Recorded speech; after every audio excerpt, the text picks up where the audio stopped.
The United States has deployed a guided missile submarine to the Middle East in anticipation of an Iranian attack against Israel. Iranian officials have warned of reprisal attacks to punish Israel following the assassination of Hamas leader Ismail Haniyeh in Tehran. Tensions in the Middle East have been simmering since the killing, with many fearing an all-out war in the region. DD India's Jody Jacobs reports from New York. As tensions continue to grow in the Middle East, the U.S. has now sent a guided missile submarine to the region. In a statement over the weekend, Defense Secretary Lloyd Austin said that the U.S. has sent the USS Georgia, a guided missile submarine, to the area, and also ordered the USS Abraham Lincoln, which is carrying fighter jets, to accelerate its journey there. This ship, we are told, was already on its way to replace another U.S. ship in the area. This move from the United States comes in response to fears of a wider regional conflict after the recent assassination of senior Hezbollah and Hamas leaders. Israel has been on tenterhooks for weeks now to see what Iran's next move will be. It's still unclear what Iran could be planning. However, Tehran blames Israel for the assassination of the senior Hamas leader and have vowed to punish it. The rising tensions also have those here at the United Nations concerned. The UN Secretary-General Antonio Guterres reiterating his urgent appeal for an immediate ceasefire in Gaza and the unconditional release of all hostages.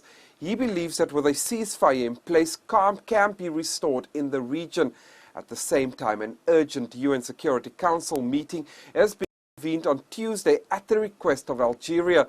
The Security Council, the UN organ tasked with maintaining global peace and security, has been unable to bring an end to the tensions and the fighting there, with many criticizing, especially the United States, of continuously shielding its ally Israel. Jody Jacobs in New York, reporting for DD India. All eyes are on the Middle East as Israel readies for a promised major attack from Iran after two high-profile assassinations of Hamas and Hezbollah figures. Now, this is Iran's Revolutionary Guard has been conducting military exercises in the western part of the country, with reports that Iranian missiles are being moved into place. Up next, Sarah Coates gets us more from Tel Aviv.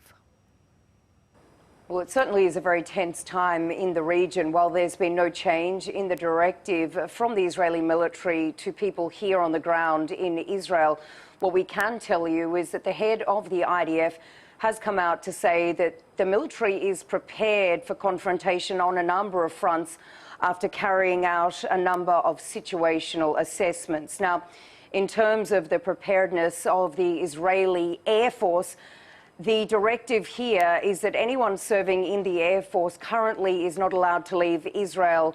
They need to be on high alert. Now, this comes after the announcement from the Pentagon following a talk with Israel's Defense Minister Yoav Gallant, between him and also the US Secretary of Defense Lloyd Austin, that they are accelerating the deployment of military hardware to the region. This includes the USS Abraham Lincoln and also this guided missile submarine, and a very rare announcement for submarines and this type of thing. So certainly it is a region on edge, and there was a lot of hope that potentially these ceasefire talks that are set for this Thursday in the Middle East, that if indeed there could be a ceasefire and a hostage deal agreed to between Israel and Hamas, that this could bring down tensions in the Middle East. But at this hour, Hamas has been saying that it will not participate in these talks for a number of reasons. It wants to go back to the original framework of talks that were discussed many, many months ago, saying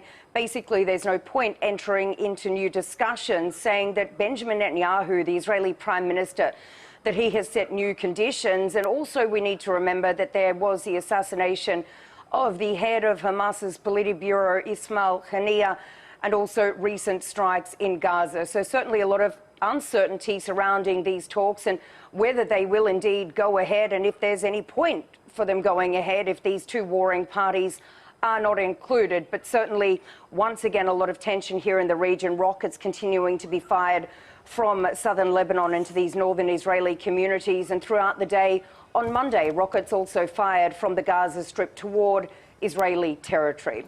Sarah Coates in Tel Aviv, reporting for DD India.